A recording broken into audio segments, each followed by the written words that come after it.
I'll go ahead and kick off the discussion about some of our international efforts here in the state of Oregon. And I have to say, and I think both Bill and Tim will echo this, this is really an exciting time, and we have some incredible opportunities when it comes to international opportunities for the state of Oregon. So this is true not only with agriculture, which I will speak to, other industries in Oregon, which Tim will speak to, and then the absolutely critical role that the Port of Portland plays in getting our products into the international market. The three of our agencies work very, very closely together.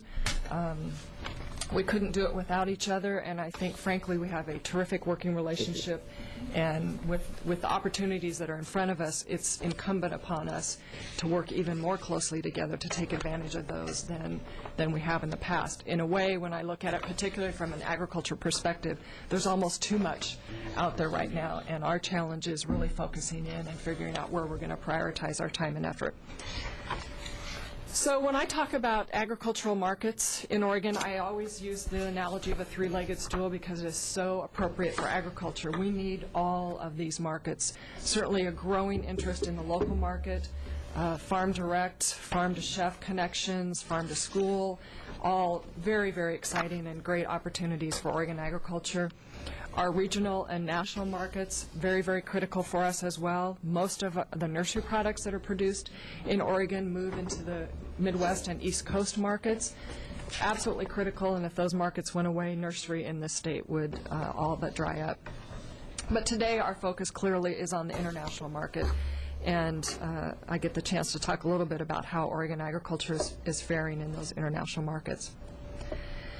I think it's important to remember that 80% of what we produce in Oregon agriculture leaves our state's borders, and of that, half of it moves into an international market.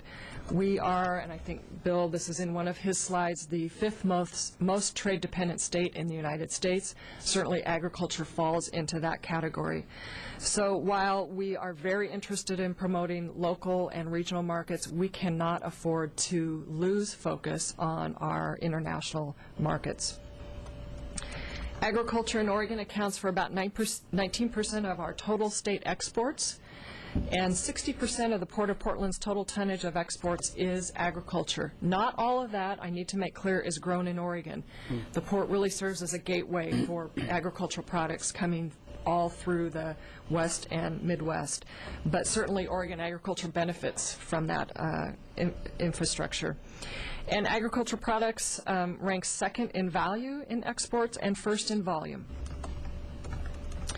This is a busy slide. I'll try to walk you through it. On the left side, you can see for Oregon agriculture, our top markets. Japan is still our #1 market. It has been since I've been with the Department of Agriculture for many years, and we have to maintain that relationship. It is so important. But certainly #2, China, has jumped up like it has everywhere, and we in the Department of Agriculture are spending a lot of time in this market. South Korea, #3, and you'll see why in a minute, is probably going to be the country, at least here in the next 3 to 5 years, where we focus most of our attention in the Department of Agriculture. Then on down the list, Philippines, Canada has always been a top market. The white numbers represents the value of raw product that moves into those markets, and the orange or yellow numbers represents the value of processed product that moves into the market. So for Japan, as an example, clearly probably our top market in terms of exports of soft white wheat. That would be captured in that $539 million figure. If we're doing ingredients for soups or baby foods or things like that, that would be captured in the $97 million in terms of processed products moving into Japan. And then on the far right-hand side, you can see just a listing of what those raw agricultural product exports are. Certainly wheat, my family, a soft white wheat producer, all of it moves into an overseas market. Yes, Representative Jensen. Thank you, and interesting figures, Katy. Especially interested, and it appears to me to be an area that we may need to look at for some expansion, but if I look at the compare and contrast the processed versus raw egg. I see one country stands out as something of an exception there, where they have more processed food moving in than they have raw egg moving in, and that being Canada. And there's some obvious sort of things, I suppose, that might make that possible. But it just, Mr. Chair, it's striking me that we maybe need to focus a little bit on trying to develop the processed food industry a little more, that there may be great potential there for us.